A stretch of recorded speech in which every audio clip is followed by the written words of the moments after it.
So the whole world is going insane over in Europe. Germany just elected a guy who has recently been in jail because he's been saying Hitler wasn't that bad of a guy. He's now going to EU Parliament. And in a story that I read in, I don't know, some foreign thing, they were talking about how what the politicians really have to do is just don't do any damage to the EU. Well, that's what people are really upset about. And they're trying to get away from the stereotypical politicians. Here in America, we do things a little bit differently. I want to introduce you to a candidate for the Republicans for the West Virginia House of Delegates. Her name is Saira Blair. The reason why we're talking to her is because she is 18 years old. And it looks like she might be the one who actually wins this election. Hello, Saira. How are you? I'm good. How are you? Very good. Can you tell, first of all, will you be the youngest person to have served in the House? Do you know? Yes, currently the youngest is 20, and I'll be 18 if elected. Okay. What? I can't imagine what made you say, I want to do this.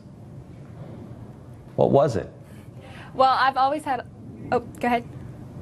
Oh, what was it? I've had a lot of really great inspirations along the way, but the biggest factor is students. I've watched so many kids my age get a good education from the West Virginia school system, but then after they graduate, they can't get a good paying job, and they have to leave the state. Students are our greatest export, and so I really want to bring jobs to the state, keep kids here, and make West Virginia the state she deserves. And how are you going to do that? Jobs is my biggest issue.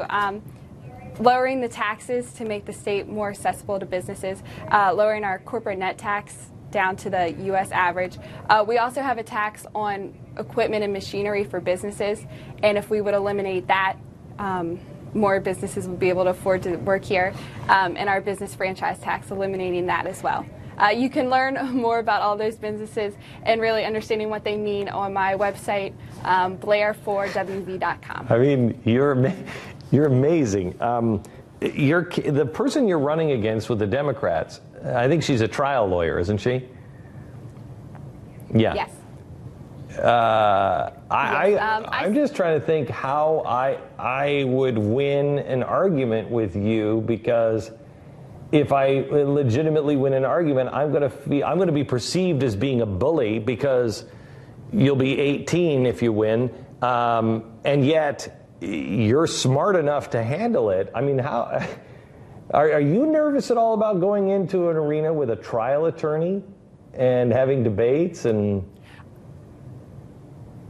I know that it's an uphill battle, definitely, but I'm proud of my conservative views, and I think that they do the arguing for me. I'm confident. I think anyone at any age should have the ability to make those arguments because it's the right way, and so I'm pretty confident, but I'm definitely ready for the battle. What would you say to those people who say you don't even have any college education? You should have a college education.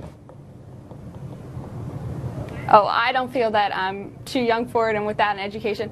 A lot of the people down there don't have a college education, and they're some of the best, and they are fully capable. And I think I bring a fresh perspective to people without it. And I will be going to school while I'm there, so I'll actually be able to bring in the views of a college student and have that education as it's going on. When you look at the people in Washington, and then you look at your circle of friends, I mean, I just was writing something yesterday about how most of the systems that we have in our world were made by and for my grandparents and my parents, and that world doesn't exist anymore. Everything is changing. When you look at the way Washington is done, and then the way you and your friends communicate and do everything else, what do you think is the biggest difference between those two worlds?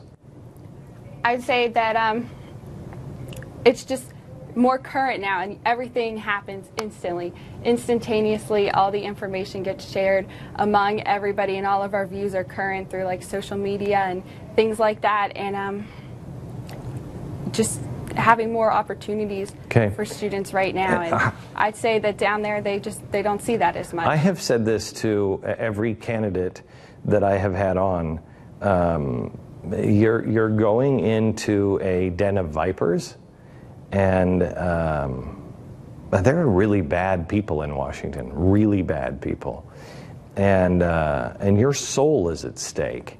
What is the condition of your soul? I think that I'm ready to go in and I think that's one of the best things about being young, is that I'm not biased and I'm not going to be taken captive into that world, that I'm ready to go in and I'm ready to be that difference. I'm ready to make the difference and make it not so demonistic. And I think that's entirely possible, and I think that the youth in my generation is ready to prove that. Do you have a relationship at all with God? Yes, I do. I go to church every Sunday, and I think that's really important, and it's helped me to go through this journey, and right. I definitely don't think I've done it alone. Be really careful, because you are going into a den of vipers, really bad, and I know a lot of really good church-going folk that are really, really bad people. Have a relationship with God, and make sure it's personal, and I wish you all the best of luck. And I